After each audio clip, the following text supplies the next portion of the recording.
What is up, guys? Richie from 04 Mach 1 Speed. I have yet another awesome video review for you guys. And this one is of the jBL Charge 2. Now that makes 4 jBL speakers that are all relatively the same size. You have the Flip, Flip 2, Charge, and Charge 2. Alright, so this thing, the first thing I noticed when I picked this thing up is it was awfully big and awfully heavy. Now I don't mean that in any negative way whatsoever. That's actually good. But it is pretty big and pretty heavy. It's bigger than I thought it was. And I'm going to put this in consideration. I'm going to put this in comparison for you. That is the old Flip model, the very first Flip model. Now, one thing to keep in mind, there is no way to turn down the bass on the speaker. The speaker is pretty much preset. The bass is preset. You can't really mess with the bass.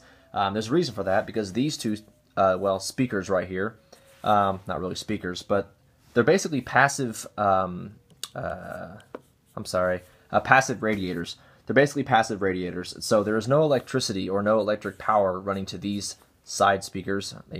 I keep calling them speakers because they vibrate so erratically that they almost seem like they have power going to them, but I assure you they don't. It's really weird how it works. It's one of the most fascinating things I've ever seen, but the technology is not also that new. It's not really that new. It's been around for a long time. It's just not a whole lot of speakers I've seen do it, but these speakers, or these things on the side, they're just passive radiators. They just absorb the energy and the airflow and basically the sound frequency from these two speakers right here and just absorbs it and vibrates these things erratically.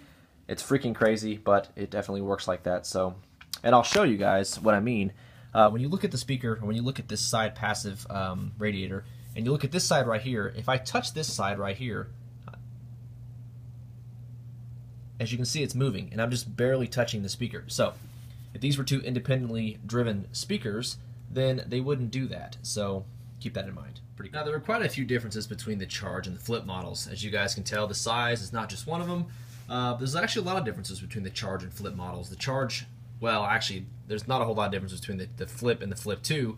The Charge and the Charge 2 actually are a little bit different in some way, but overall the Charge models are much different than the Flip models. Now, the Charge 1 had the little bass port, or possibly the passive radiator on the side, on this side right here, on the right side looking at the speaker, and the USB drive or charge port was on the left side. However, this one's different. There are two passive radiators, one on each side, to absorb the energy and frequency of these two speakers, which still to me is hard to believe, but that's how it works. And then you have the back part where the USB drive is, where you can plug your phone in, your Vapor thing, your MP3 player, whatever you want to plug into it that is powered by USB. Not to mention the fact, I'm not sure if I mentioned it, I hope I haven't mentioned it, but the capacity on the battery is much higher on the Charge models as well. The Charge 1 and Charge 2 have a 6,000 milliamp lithium-ion battery, whereas the Flip and Flip 2, I believe, only have a 3,000. Don't quote me on that, I'm not sure. I do know that this has a 6,000, but I'm not sure if this has a 3.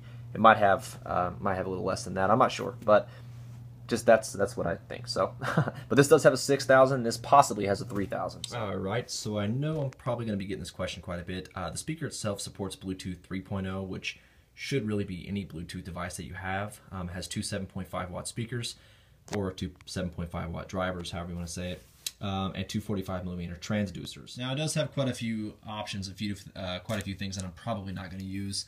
These are basically just buttons up here. You have the volume right here.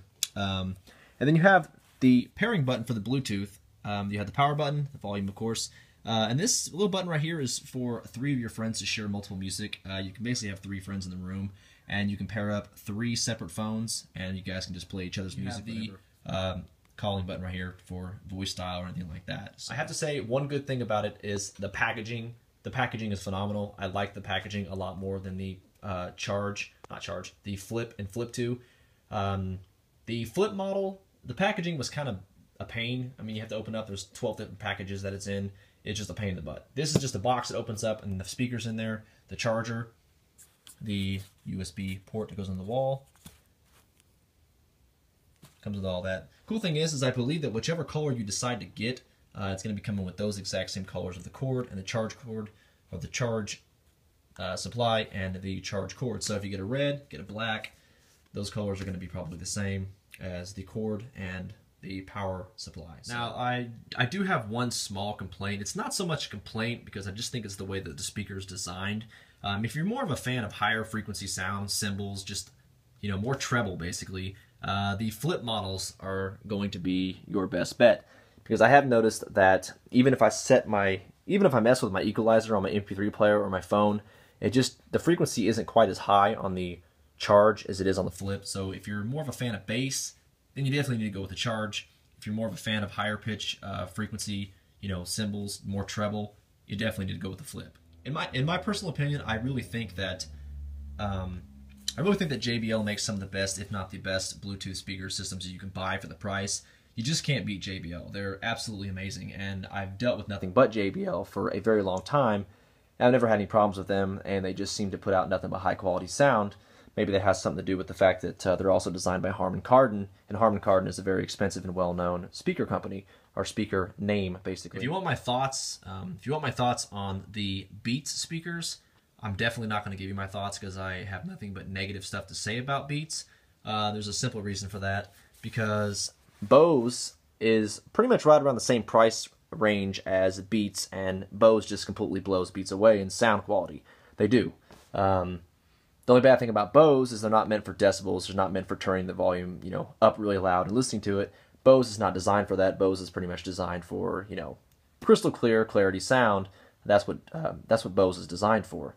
Now, I'm not going to go and say that Bose is overpriced. I'm definitely not going to take it to that level, because saying Bose is overpriced is like saying a Porsche is overpriced. There's a reason why Bose costs as much as it does. All right, so syncing up is pretty simple, of course.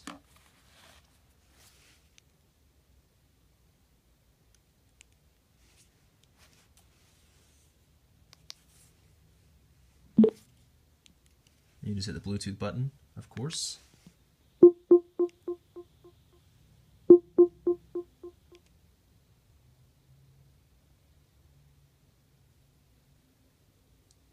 I was a little bit worried at first that this speaker wouldn't connect to this MP3 player, to tell you the truth, because sometimes some Bluetooth devices don't connect to this MP3 player, and I was kind of hoping this did, and it does, so that's good. Alright, so that about sums it up on the new JBL Charge 2. If you guys have any questions on anything that I may not have mentioned in the video, or may not have said, just reach me in the comments, and I usually try to get back to you as fast as I can. Sometimes it takes me forever, so sorry about that. But thanks a lot, guys. Thank you for watching.